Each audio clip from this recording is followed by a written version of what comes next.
السلام علیکم ورحمۃ اللہ وبرکاتہ۔ حامدا و مصلیا اما بعد فاعوذ باللہ من الشیطان الرجیم بسم اللہ الرحمن الرحیم سبحانک لا علم لنا الا ما علمتنا انک انت العلیم الحکیم ایضا الذین اذا ذکر اللہ وجلت قلوبهم صدق اللہ العظیم۔ آئیے سب سے پہلے آقا انعامدار مدینے کے تاجدار دونوں عالم کے مالک و مختار روحنا فدا جناب محمد عربی صلی اللہ علیہ وسلم کی بارگاہ بے کس پناہ میں جھوم جھوم کے درود پاک کی ڈالے ان سب کرے پڑھی بآواز بلند اللہم صلی وسلم وبارک علی سیدنا و مولانا محمد عدد ما فی علم اللہ صلاۃ دائمۃ بدوام ملک اللہ صلی اللہ تعالی علیہ وسلم۔ حضرات محترم، آپ حضرات کے سامنے کلام اللہ کی میں نے ایک آیت کریمہ تلاوت کی، الذین اذا ذکر اللہ وجلت قلوبهم، جس کا ترجمہ ہے میرے ایمان والے بندے وہ ہیں جن کے سامنے میرا ذکر ہوتا ہے تو ان کے دل جو ہے دہل جاتے ہیں، ان کے دل دھڑکنے لگتے ہیں۔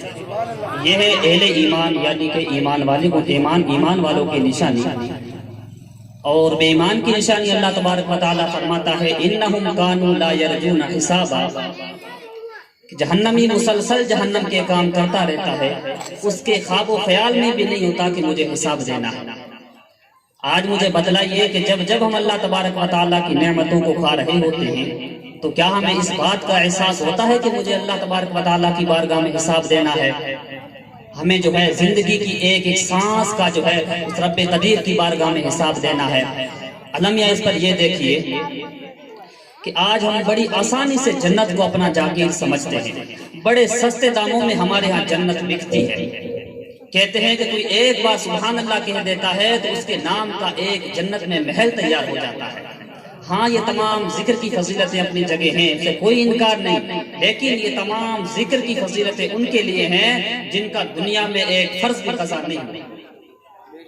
آج اگر ہم نماز جیسی فرائض عبادات کو قضا کر ایسی جو ہے محفل و مجالس میں بیٹھ کر سبحان اللہ کہتے ہیں تو سبحان اللہ کہنے سے ہمیں وہ فائدہ نہیں ہے جو حدیث پاک میں بتلایا گیا۔ اور یہی وجہ ہے کہ اللہ تبارک و تعالیٰ نے اتنے سستے داموں میں جنت کو نہیں بانٹا ہے جتنے سستے داموں میں ہم بانٹ دیتے ہیں۔ ہاں اللہ رب العزت نے جہنم کو یوں پیش کیا ہے ان جہنم کانت مرصادا، کہ لوگوں جہنم تمہارے طاق میں ہے کہ پاپی کب مرے اور کب میرا ایندھن بنے۔ اور اللہ تبارک و تعالیٰ نے یہ کہیں نہیں فرمایا کہ لوگوں میں جنت کو جنوں اور انسانوں سے بھر دوں گا، لیکن یہ ضرور فرمایا لَأَمْلَأَنَّ جَهَنَّمَ مِنَ الْجِنَّةِ وَالنَّاسِ أَجْمَعِينَ، لوگوں میں جہنم کو جنوں اور انسانوں سے بھر دوں۔ اور یہ بھی کہیں نہیں فرمایا کہ تمہیں جو ہے کم از کم ایک بار تو جنت دیکھنا ہے، لیکن یہ تو ضرور فرمایا لَتَرَوُنَّ الْجَحِيمَ، اے لوگوں تمہیں ضرور جہنم دیکھنا ہے۔ اور ایک جگہ غالباً 18 پارے میں اللہ تبارک و تعالیٰ نے فرمایا ہے کہ ایسا کوئی شخص نہیں جسے جو ہے جہنم دیکھنا نہ ہو، جہنم کے اوپر سے گزرنا نہ ہو۔ وجہ کیا ہے؟ وجہ یہ ہے کہ جنت میں جانے کا جو راستہ ہے وہ پل صراط ہے، اور پل صراط ہے کیسا؟ ہم نے بارہا علماء کرام کی زبان سنا ہوگا کہ بال سے زیادہ باریک اور تلوار سے زیادہ تیز راستہ ہمیں کروس کر کے جانا ہے۔ نیچے جہنم دیکھ رہا ہے، اس طرف جنت ہے۔ تو کیا جو ہے ہمارا دل مطمئن ہے یا ہمارا دل اس بات پر گواہی دیتا ہے کہ ہم اس راستے کو کراس کر لیں گے؟ یا ہمارے پاس اتنی نمازیں ہیں یا ہمارے اعمال اتنے بھلے ہیں کہ ہم اس راستے کو آرام سے کراس کر لیں گے؟ اگر کسی کا دل اس بات پر گواہی دیتا ہو کہ ہم اس راستے کو آرام سے پار کر لیں گے تو اسے مبارک ہو۔ اور اگر آپ کو لگتا ہے کہ معاملہ بڑا گمبھیر ہے تو ہماری ذمہ داری بنتی ہے دوستو کہ راستہ تو یہی ہے، راستہ تو ہٹ نہیں سکتا۔ ہاں یہ ہو سکتا ہے کہ اس راستے پر چلنے کے لیے تیاری کیسے کی جائے جو اللہ کے رسول صلی اللہ علیہ وسلم نے ہمیں بتلائی ہے۔ تو دوستو یہ راستہ اور یہ تصور ہے ہی اتنا بھیانک کہ جس کے دل میں سودا سما جاتا ہے نا، تو آج ہم کہتے ہیں نا کہ ہماری نمازوں کی عادت نہیں بنتی، ہم سے گناہ نہیں چھوٹتے۔ میں کہتا ہوں گناہ کیا نہ چھوٹے، کھانا چھوٹ جاتا ہے۔ اگر تصور ہی کر لیا جائے کہ جہنم ہے کیسا، اگر تصور ہی کر لیا جائے کہ جہنم ہے کیسا، تو ہمارا جو ہے گناہ کیا نہ چھوٹے بلکہ کھانا چھوٹ جاتا ہے۔ آپ نے جو ہے بزرگوں کی، فقیروں کی ایک بہت بڑی جماعت کو دیکھا ہوگا جو ہے اپنی پوری زندگی جنگل میں گزار دیتی ہے۔ اللہ کا ایک بندہ فقیر اپنی پوری زندگی کہیں دریا کے کنارے گزار دیتا ہے، کہیں پہاڑ کے اوپر گزار دیتا ہے۔ وہ اللہ کا بندہ ایک فقیر اپنی پوری زندگی ایسے ایسے جنگلات میں گزار دیتا ہے جہاں ہم دن کے اجالے میں جانے سے ڈرتے ہیں، وہ جو ہے اپنی پوری زندگی اس کھنڈرات جنگلات میں گزار دیتا ہے، اور پھر بھی جو ہے اللہ تبارک و تعالیٰ کی بارگاہ میں رو رو کر دعائیں کرتا ہے۔ تو دوستو، وہ پاگل تھے یا ہم پاگل ہیں؟ وہ جہنم سے اس قدر کیوں ڈرتے تھے؟ وہ جہنم سے کیوں تھراتے تھے؟ بات یہ ہے کہ اللہ کے عذاب کا تصور ہی اتنا بھیانک ہے کہ جس کے دل میں سودا سما جاتا ہے نا، تو جو ہے اس سے دنیا کی تمام لذتیں چھن جاتی ہیں۔ وہ جو ہے بندہ بھول جاتا ہے کہ دنیا کتنی رنگین ہے، دنیا کتنی قیمتی ہے۔ وہ اللہ کے عذاب کے سامنے تمام چیزوں کو بھول جاتا ہے۔ اور یہ صرف چند لوگوں کا وتیرہ نہیں رہا ہے، یہ صرف چند لوگوں کا وتیرہ نہیں رہا ہے، جیسا کہ حضرت ابوبکر صدیق رضی اللہ تعالیٰ عنہ، یہ وہ ہستی ہیں جن کو مالک جنت نے جنت کی بشارت عطا فرمائی۔ آج ہم سے تو کسی نے نہیں کہا کہ میاں آپ کو مرتے ہی جنت ملے گی، اس کے باوجود ہماری زندگی کس طرح گزر رہی ہے ہم خوب جانتے ہیں۔ ابو بکر تو وہ ہیں جن کے جنتی ہونے کی قسمیں کھائی جا سکتی ہیں۔ حضرت عمر فاروق رضی اللہ تعالیٰ عنہ، یہ وہ ہستی ہیں جو جنہوں نے جن کو اللہ کے رسول صلی اللہ علیہ وسلم نے جنت کی بشارت عطا فرمائی ہے۔ حضرت عثمان غنی رضی اللہ تعالیٰ عنہ، یہ وہ ہستی ہیں جن کو اللہ کے رسول صلی اللہ علیہ وسلم نے دنیا میں رہتے ہوئے جو ہے جنت کی بشارت عطا فرمائی ہے۔ اس کے باوجود جو ہے آپ ان کے بیان سنیں۔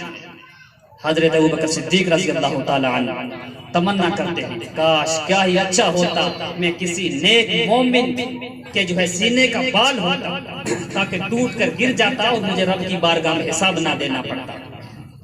آپ جو ہے جب اڑتی ہوئی چڑیا کو دیکھتے ہیں تو کہنے لگتے ہیں چڑیا کتنی خوش قسمت ہے، اپنا پیٹ پالتی ہے، اپنے بچوں کا پیٹ پالتی ہے، تجھے رب کی بارگاہ میں حساب تو نہیں دینا۔ ورنہ ابو بکر تو وہ ہے جسے پائے پائے کا حساب دینا ہے، زندگی کی ایک ایک سانس کا حساب دینا ہے۔ حضرت عمر فاروق رضی اللہ تعالیٰ عنہ وہ تمنا کرتے ہیں، کاش کیا ہی اچھا ہوتا میری ماں نے مجھے جنا ہی نہ ہوتا تاکہ رب کی بارگاہ میں حساب نہ دینا پڑتا۔ حضرت عثمان غنی رضی اللہ تعالیٰ عنہ، آپ جو ہے جب قبرستان کے پاس سے گزرا کرتے تھے تو روایتوں میں آتا ہے کہ آپ کی ریش، آپ کی داڑھی مبارک آنسوؤں سے تربتر ہو جایا کرتی تھی، تو لوگ عرض کرتے حضور آپ اس قدر کیوں روتے ہیں؟ تو آپ فرماتے تھے یہ قبر ہے ہی ایسی، جو یہاں بچ گیا وہ حشر تک بچتا چلا جاتا ہے، اور جو یہاں پھنس گیا وہ حشر تک پھنستا چلا جاتا ہے۔ تو یہ قبر ہے ہی ایسی کہ رلا رلا ڈالتی ہے۔ تو دوستو، کیا ان کو اللہ کے رسول صلی اللہ علیہ وسلم کی زبان پر معاذ اللہ بھروسہ نہیں تھا؟ ان کو تو پتا تھا کہ ہمارا تو مقدر ہی جنت ہے، اس کے باوجود وہ اس طرح سے کیوں روتے تھے، کیوں تھراتے تھے؟ وجہ یہ ہے کہ اللہ کے عذاب کا، اللہ کے حساب لینے کا تصور ہی اتنا بھیانک ہے کہ جس کے دل و دماغ میں سودا سما جاتا ہے نا، وہ بھول جاتا ہے کہ دنیا کتنی رنگین ہے۔ وہ اللہ کے خوف کے آگے ہے تمام چیزیں بھول جاتا ہے۔ اور یہ جو ہے سیرت انہوں نے خود اللہ کے رسول صلی اللہ علیہ وسلم سے پائی تھی، اور میرے آقا نے ایک کیریکٹر یہ جو ہے قرآن پاک سے پایا تھا۔ قرآن پاک فرماتا ہے فَلْيَضْحَكُوا قَلِيلًا وَلْيَبْكُوا كَثِيرًا، اے لوگو ہنسنے کا کام کم کیا کرو، رویا زیادہ کرو، اس لیے کہ بندے کو دنیا میں رہتے ہوئے یہ بھی نہیں پتا ہے کہ اس کا جو ہے ٹھکانہ جنت ہے یا جہنم، تو اس کو دنیا میں ہنسنے کا حق کیا پہنچتا ہے؟ اور ہم میں سے ایسا کون ہے جسے پتا ہے کہ ہمارا ٹھکانہ جنت ہے؟ ہمیں تو ایسا لگتا ہی نہیں کہ جہنم بھی کوئی چیز ہے، ہمیں تو ایسا لگتا ہے کہ ہمارا جنازہ اٹھا اور ہم سیدھے جنت میں پہنچے۔ تو دوستو، اگر دل سے اللہ کا خوف نکل چکا ہو تو یہ بھی بندے کی جہنمی ہونے کی نشانی ہے۔ اگر ہم غلط کر رہے ہیں اور غلط کرتے وقت ہمارے دل میں یہ بات نہ آئے کہ ہم غلط کر رہے ہیں، تو یہ بھی اس بات کی نشانی ہے کہ بندے کا مقدر جہنم بن چکا ہے۔ لیکن افسوس آج ہم نماز جیسی فرائض عبادات کو قضا کرتے ہوئے نظر آتے ہیں اور ہمیں لگتا بھی نہیں کہ ہم کچھ غلط کر رہے ہیں۔ علامہ اقبال فرماتے ہیں ذرا عشق نبی اگر حق تلا، لوگو بہانے نہ بنایا کرو یہ ہو گیا وہ ہو گیا۔ اگر اللہ رب العزت توفیق دے تو ماں باپ کے پاؤں دبا کر اللہ کی بارگاہ سے توفیق مانگا کرو کہ رب اتنا ہم سے کون سا بڑا گناہ ہو گیا جس کی وجہ سے ہماری پیشانی تیری بارگاہ میں جھکتی نہیں۔ بات یہ نہیں کہ ہمارے پاس نمازوں کے لیے ٹائم نہیں ہے دوستو، اگر نمازوں کے لیے ٹائم نہیں ہے تو مرنے کے لیے کس کے پاس ٹائم ہے؟ بیمار ہونے کے لیے کس کے پاس وقت ہے؟ وقت کسی چیز کے لیے نہیں ہوتا۔ بات یہ ہے کہ اللہ رب العزت نے سجدوں کی توفیق چھین لی ہے، ورنہ وہ انسان جو گھنٹوں گھنٹوں واٹس ایپ اور فیس بک چلانے میں وقت کی پرواہ نہیں کرتا، وہ نمازوں کے سلسلے میں یہ راگ لاپ کرتا ہے کہ اس کے پاس جو ہے نمازوں کے لیے ٹائم نہیں ہے، گویا وہ اپنے نفس کو جھوٹی تسلی دے رہا ہے، در حقیقت اس کا نام جہنم کے دروازے پر لکھا جا چکا ہے۔ اور دوستو یاد رکھیں، جس نے ایک نماز بھی جان بوجھ کر چھوڑی تو حدیث پاک کے مطابق اس کا نام جہنم کے دروازے پر لکھ دیا جاتا ہے۔ تو ذرا سوچیں کہ آج جو ہے جن کی نماز قضا کرنے کی عادت ہو گئی ہے تو کیا ان کو لگتا ہے کہ جو ہے، کیا وہ امید کرتے ہیں کہ جہاں جنت کے کونے میں ان کو کوئی جگہ مل سکتی ہے؟ سیدنا جنید بغدادی رضی اللہ تعالیٰ عنہ کہ جو ہے غوث اعظم کے بھی پیروں کے پیر ہوتے ہیں، یہ ایک مرتبہ اپنی مجلس میں بیٹھے ہوئے مریدین سے فرمانے لگے کہ آج ہم میں سے ہر ایک بندہ وعدہ کرے، اور وعدہ اس بات کا کرے کہ ہم میں سے جو پہلے جنت میں جائے گا وہ دوسرے لوگوں کو بھی جنت میں لے جائے گا۔ تو تمام لوگ دیکھ کر حیران ہو گئے، حضور آپ کس طرح کی باتیں کر رہے ہیں؟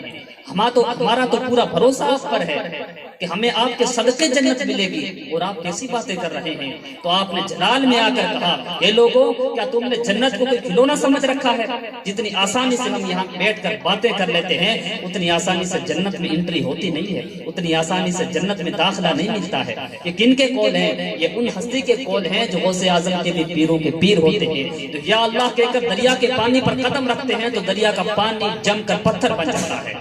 یہ ان کے قول ہے، اور ہمیں تو لگتا بھی نہیں کہ جہنم بھی کوئی چیز ہے، ہمیں تو ایسا لگتا ہے ہم تو دھلے دھلائے جنتی ہیں۔ اللہ تبارک و تعالیٰ فرماتا ہے ان جہنم کانت مرصادا، اے لوگو جہنم تمہارے طاق میں ہے کہ پاپی کب مرے اور کب میرا ایندھن بنے۔ اب ایک سوال ہوتا ہے، سوال یہ ہوتا ہے کہ جہنم میں جانا کس کو ہے؟ کہ ہر ایک کو جہنم میں جانا ہے؟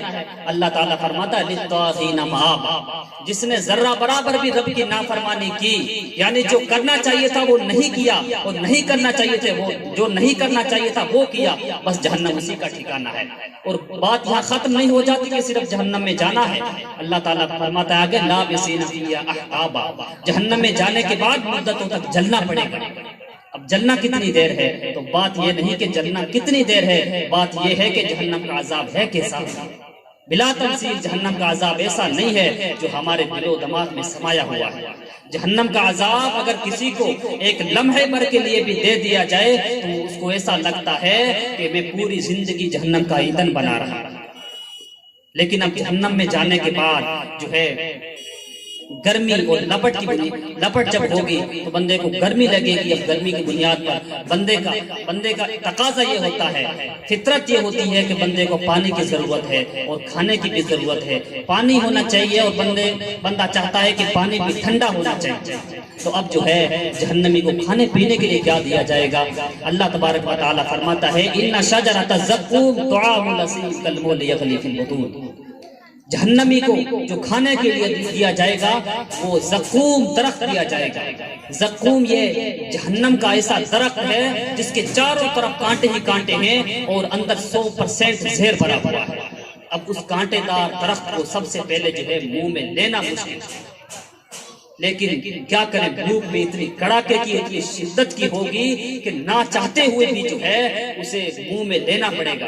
لیکن یاد رکھیں کیا کہا گیا، یہ کافروں کا کھانا نہیں بتایا ہے، طعام الاسیم گنہگاروں کا کھانا بتایا ہے، کافروں کا کھانا نہیں ہے، گنہگاروں کا کھانا ہے۔ اللہ تعالیٰ فرماتا ہے طعام الاسیم، یہ گنہگاروں کا کھانا ہے۔ اب جہنمی جو ہے اتنی اس کو شدت کی بھوک ہوگی کہ نہ چاہتے ہوئے بھی منہ میں لینا پڑے گا۔ اب منہ میں لے بھی لے گا تو اس کو چبانا مشکل، اب نہ چاہتے ہوئے بھی چبائے گا، بھوک اتنی شدت کی ہوگی کہ چبانا پڑے گا۔ اب جب چبا لے گا تو جو ہے اس کو نگلنا مشکل، جیسے ہی نگلے گا تو یہ حلق کے اندر جو ہے پھنس جائے گا، اٹک جائے گا۔ تو ہے اب جہنمی کو پینے کے لیے کیا دیا جائے گا جسے پی کر جو ہے اسے بآسانی اندر اتار سکے؟ تو اللہ تعالیٰ فرماتا ہے الا حمیم لا یذوقون فیہا بردا ولا شرابا، کہے کی ٹھنڈک اور کہے کا پینا، پینے کے لائق بھی جہنم میں چیز نہیں ہے۔ تو پینے کے لیے کیا دیا جائے گا؟ لا یذوقون فیہا بردا ولا شرابا، آگے فرماتا ہے الا حمیما وغساقا، اب جہنمی کو پینے کے لیے جو دیا جائے گا وہ جہنمی کے جلنے کے بعد جو بدن سے خون اور پیپ نکلے گا وہ جہنمی کو پینے کے لیے دیا جائے گا۔ اللہ اکبر۔ حالانکہ دل نہیں چاہے گا، لیکن نہ چاہتے ہوئے پیاس بھی اتنی کڑاکے کی ہوگی کہ جہنمی کو نہ چاہتے ہوئے اسے پینا پڑے گا۔ جیسے ہی اس گرم کو کھولتے ہوئے جو ہے خون اور پیپ کو اپنے منہ سے چہرے کے قریب کرے گا تو چہرے کی پوری کھال اتر کر اس برتن کے اندر چلی جائے گی، لیکن جیسے اس کو پی کے جو ہے حلق سے نیچے اتارے گا تو پیٹ کی تمام انتڑیاں گل سڑ کر اس کے پاؤں کے پاس آ جائے گی۔ اللہ تبارک و تعالیٰ فرماتا ہے اللہ حمیم و غساقا، کہے کا کھانا اور کہے کی ٹھنڈک جو ہے جہنمی کو جو دیا جائے گا وہ جہنمی کے جو بدن سے خون اور پیپ نکلے گا وہ جہنمی کو جو ہے پینے کے لیے دیا جائے گا۔ اب بندہ کہے گا رب اتنی خطرناک سزا، اتنی سخت سزا، اللہ تعالیٰ فرماتا ہے جزاء وفاقا، بندے تو نے دنیا میں کام کیسے کیے تھے، تیرے کرتوت کیسے تھے، جو کیا تھا وہ تو اب بھگتنا پڑے گا۔ تو کچھ بھی نہیں تھا یار، میں نے تجھے پیدا کیا، کیا یہ کم احسان ہے؟ اگر تجھے پیدائی کرنا مقصود ہوتا تو میں پتھر بنا دیتا، اگر جاندار ہی بنانا مقصود ہوتا تو میں گندی نالی کا کیڑا بنا دیتا، جو ہے درندہ جنگل کا درندہ بنا دیتا۔ میں نے تجھے انسان بنایا، کیا یہ کم احسان ہے؟ ہم نے جو ہے کب دعائیں کی تھی کہ رب ہمیں انسان بنا، اس نے جو دیا ہمیں بن مانگے دیا۔ ہم نے تو دعا نہیں کی تھی کہ مالک ہمیں انسان بنا، ہمیں جو ہے دو کان دے، دو ہاتھ دے، دو پیر دے، ہم نے تو اس طرح کی دعائیں نہیں کی تھی۔ جو کچھ دیا رب نے وہ بن مانگے دیا ہے۔ آج ہمارے جو ہے ہاتھ میں کوئی بندہ بن مانگے 10 روپے بھی رکھتا ہے تو ہم بڑے لمبے لمبے ہاتھوں سے اس کا شکریہ ادا کرتے ہیں کہ صاحب تیرا شکریہ، تم نے ہمیں جو ہے بن مانگے دیا۔ لیکن وہ تو اتنا کریم رب ہے کہ اس نے جو کچھ دیا ہمیں بن مانگے دیا، اتنی نعمتوں سے نوازا ہے کہ ہم اس کی جو ہے نعمتوں کا شمار بھی نہیں کر سکتے۔ آپ کا کیا اللہ تبارک و تعالیٰ کا آپ پر یہ کم احسان ہے کہ اس نے انسان بنایا، انسان بھی بنایا تو چلتا پھرتا جو ہے دیکھتا بنایا، کہیں لولا لنگڑا اس طرح سے جو ہے نہیں بنایا۔ آپ کو جو ہے انسان بھی بنایا تو عقل مند بنایا۔ آپ دیکھیں کہ آپ نے بہت بڑے مالدار کے پاگل بچے کو دیکھا ہوگا کہ وہ بہت بڑے مالدار کا لڑکا ہے، لیکن پھر بھی ہمارے محلے کا 5 سال کا بچہ بھی اسے منہ لگانے کے لیے تیار نہیں ہوتا، کیونکہ وہ سمجھتا ہے کہ پاگل ہے۔ اللہ تبارک و تعالیٰ نے اس سے ایک عقل جیسی نعمت کو چھین لیا ہے۔ تو ذرا جو ہے دھڑکتے دل پہ ہاتھ رکھ کے سوچیں کہ وہ نعمت اللہ تبارک و تعالیٰ نے ہمیں دی ہے تو کیا یہ کم احسان ہے؟ اس کی جو ہے نعمتوں کا کب شکریہ ادا کیا جائے گا؟ کیا نعمتوں کا یہی شکریہ ہے کہ ہم جو ہے اپنے دل کو جھوٹی جھوٹی تسلیاں دیتے رہیں، ہم جو ہے مسلسل شیطان کے وسوسوں کے شکار ہوتے رہیں؟ کیا یہی جو ہے کیا یہی نعمتوں کا شکریہ ادا ہے؟ کیا یہی نعمتوں کا شکریہ ادا ہے کہ ہم بار بار دل کو تسلی دیتے ہیں کہ صاحب ابھی تو ہے سامنے رمضان کا موسم آ رہا ہے، ماہ رمضان میں توبہ کر لی جائے گی، ابھی تو بڑھاپا باقی ہے، بڑھاپے میں توبہ کر لی جائے گی۔ کہ ہم نے جو ہے اپنے بھائیوں کے، ہم نے جو ہے اپنے ساتھیوں کے جو ہے کندھے پہ لاشیں نہیں اٹھائی ہیں، ہمارے محلے میں چھوٹے چھوٹے بچوں کی وفات نہیں ہوتی ہے، ہم کس خوش فہمی میں ہیں دوستو، ہم کس خوش فہمی میں ہیں کہ اللہ تبارک و تعالیٰ نے ہمیں اسی لیے جو ہے بے شمار نعمتوں سے نوازا ہے۔ اللہ تبارک و تعالیٰ فرماتا ہے وَإِن تَعُدُّوا نِعْمَتَ اللَّهِ لَا تُحْصُوهَا، اے لوگوں اگر تم میری نعمتوں کا شکر ادا کرنا بھی چاہو، شمار کرنا بھی چاہو تو کر نہیں سکتے، کیونکہ اس قدر میرے انعامات تم پر زیادہ ہیں۔ علامہ شیخ سعدی یہ جو ہے فارسی کے بہت بڑے بزرگ گزرے ہیں، یہ کہتے ہیں کہ بندہ جب سانس لیتا ہے تو اللہ تبارک و تعالیٰ اس پر 2 انعام فرماتا ہے، 2 نعمتیں فرماتا ہے۔ سانس کا اندر جانا یہ ایک نعمت اور باہر آنا یہ دوسری نعمت۔ اگر سانس اندر جائے باہر نہ آئے تو بھی بندے کو مرنا ہے، اور باہر جائے اندر نہ آئے تب بھی بندے کو مرنا ہے۔ تو دوستو ذرا سوچیں کہ جو رب ایک ایک سانس لینے پر بندے کو 2 انعام فرماتا ہے، اس رب کی نعمتوں کا شکر ادا کون کر سکتا ہے؟ اور پھر بھی ہے بھی کتنا سستا سودا، بندہ ایک بار کہتا ہے الحمدللہ تو اللہ تبارک و تعالیٰ فرماتا ہے لَإِن شَكَرْتُمْ لَأَزِيدَنَّكُمْ، اگر تم جو ہے میری نعمتوں کا شکر ادا کرو گے تو میں تمہیں اور دوں گا۔ اور ایک جگہ تو عجیب بات کہی ہے مَا يَفْعَلُ اللَّهُ بِعَذَابِكُمْ إِن شَكَرْتُمْ، اے لوگوں اگر تم میری نعمتوں کا شکر ادا کرتے ہو تو رب تمہیں عذاب دے کے کیا کرے گا؟ اور اتنے سستے میں مانتا ہے جتنے سستے میں جو ہے ہمارے گھر کا بچہ بھی نہیں مانتا۔ اتنے سستے میں مانتا ہے جتنے سستے میں ہمارا جو ہے 5 سال کا بچہ نہیں مانتا، جتنے سستے میں جو ہے 7 زمین و آسمان کا بادشاہ ایک لفظ بولنے پر مان جاتا ہے۔ بندہ جو ہے 40 سال 50 سال جو ہے اپنی پوری زندگی گناہوں میں گزار دیتا ہے، لیکن ایک بار رب کی بارگاہ میں جا کر لو لگا کر دعا کرتا ہے کہ رب تو مجھے بخش دے، تو اتنا کریم رب ہے کہ وہ آنسو کا قطرہ زمین پہ گرتا نہیں ہے، اس سے پہلے اللہ تبارک و تعالیٰ جو ہے اپنے بندے کی توبہ قبول فرما لیتا ہے۔ دیکھیے کہ دنیا میں سب سے زیادہ جو مہربان ہے وہ ماں ہے، ماں سے زیادہ دنیا میں کوئی مہربان نہیں ہے۔ بندہ جو ہے کتنا جو ہے ماں کے سامنے غلطیاں کر لے، لیکن ماں کے پاس جاتا ہے، ماں کے پاؤں دبا کے کہتا ہے کہ ماں مجھے معاف کر دے، تو ماں کا رب نے کلیجہ ایسا بنایا ہے کہ ماں معاف کر دیتی ہے۔ رب نے کلیجہ ہی ماں کا اتنا نرم بنایا ہے کہ ماں معاف کر دیتی ہے، لیکن پھر بھی ماں کی ممتا اور رب کی رحمت میں فرق ہے۔ وہ فرق یہ ہے کہ ماں معاف تو کر دیتی ہے، لیکن بات پہ بات آتی ہے تو یاد بھی دلا دیتی ہے کہ بچے تو وہی تو ہے کہ فلاں وقت تو نے میرے ساتھ اتنی بڑی چوٹ کی تھی۔ لیکن رب اتنا مہربان ہے کہ جب ایک بار معاف کرتا ہے تو اتنا معاف کرتا ہے، ایسا معاف کر دیتا ہے کہ اس کو زندگی بھر کوئی یاد دلانے والا نہیں ہوتا کہ بندے تو وہی تو ہے کہ تم نے اپنی پوری زندگی گناہوں میں گزار دی، تو وہی تو ہے کہ اتنے سالوں سے جو ہے تو شراب نوشی کر رہا تھا، اس کو جو ہے کوئی یاد دلانے والا بھی نہیں۔ ایک مرتبہ جو ہے حضرت موسیٰ علیہ السلام کا زمانہ ہے، حضرت موسیٰ علیہ السلام کی قوم پر جو ہے مدت و بارش نازل ہوئی، بارش نازل نہیں ہوئی تو قوم حیران و پریشان ہو گئی اور آ کر موسیٰ علیہ السلام کی بارگاہ میں عرض کرنے لگے موسیٰ علیہ السلام آپ دعا فرمائیں تاکہ جو ہے بارش ہو جائے۔ حضرت موسیٰ علیہ السلام نے ان کو ایک ترکیب بتائی اور وہ ترکیب یہ بتائی کہ نماز استسقاء ادا کریں۔ نماز استسقاء کا مطلب یہ ہوتا ہے کہ پانی طلب کرنے والی نماز، پانی مانگنے والی نماز۔ اس کا طریقہ یہ ہوتا ہے کہ کھلے میدان میں چلے جائیں، کچھ بچے بھی ہوں، عورتیں بھی ہوں، بوڑھے بھی ہوں اور جو ہے جانور وغیرہ بھی ساتھ میں ہو، اور پھر وہاں جا کے 2 رکعت نماز نفل ادا کریں، تو اللہ تبارک و تعالیٰ اپنے بندوں کو جب اس حال میں دیکھتا ہے وہ ضرور جو ہے مہربانی فرماتا ہے۔ تو حضرت موسیٰ علیہ السلام نے اپنی قوم کو یہ ترکیب، یہ طریقہ بتایا، تو موسیٰ علیہ السلام نے طریقے کے مطابق وہاں جا کے نماز ادا کی، لیکن پھر بھی جو ہے بارش نہیں ہوئی۔ تو پھر حضرت موسیٰ علیہ السلام کی بارگاہ میں آ کر پھر کہنے لگے حضور کیا بات ہے بارش نازل نہیں ہوئی؟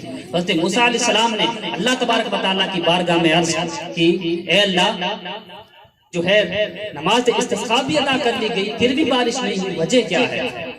تو اللہ تبارک و تعالیٰ نے فرمایا اے موسیٰ تمہاری قوم میں ایک ایسا پاپی موجود ہے جس نے کئی سالوں سے اتنے گناہ کیے ہیں کہ جس کی وجہ سے جو وہ جب تک وہ بندہ موجود ہے تو جو ہے تمہاری قوم پہ بارش کا قطرہ بھی نازل نہیں ہوگا۔ تو حضرت موسیٰ علیہ السلام نے اپنی قوم سے آ کر جو ہے اپنی قوم سے آ کر فرمانے لگے تم میں سے ایسا کون ہے جو اتنا گناہ کیا ہے؟ اے بندے تو نے اپنے رب کو تو ناراض کیا ہے لیکن ہمارے لیے تو جان لیوا ثابت نہ ہو، اب تو ایسا کر ہمارے بیچ سے چلا جا تاکہ جو ہے ہمارے اوپر بارش کے چند قطرات نازل ہو جائیں، لیکن مجال ہے کوئی چلا جائے کیونکہ یہ عزت بہت محبوب ہوتی ہے۔ کیوں اپنی جو ہے بے عزتی کون ایکسپٹ کرنا چاہتا ہے؟ اپنی بے عزت اپنے کو کون بے عزت کرانا چاہتا ہے؟ تو وہاں سے جو ہے کوئی نہیں گیا۔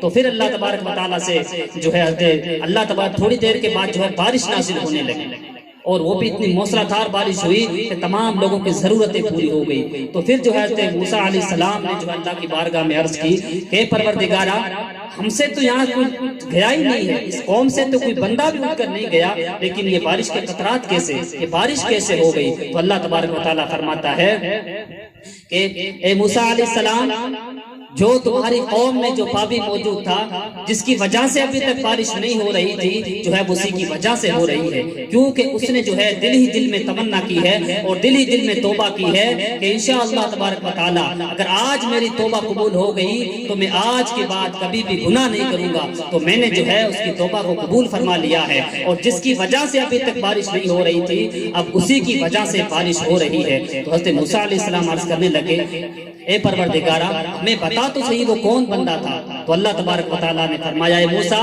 جب وہ ہمارا دشمن تھا تب بھی ہم نے جو ہے اس کا پردہ نہیں فاش کیا، تو اب جو ہے ہمارا وہ دوست بن چکا ہے، اب تو ہمارا دوست بن چکا ہے، اب کیسے بتا دیں کہ وہ بندہ کون تھا؟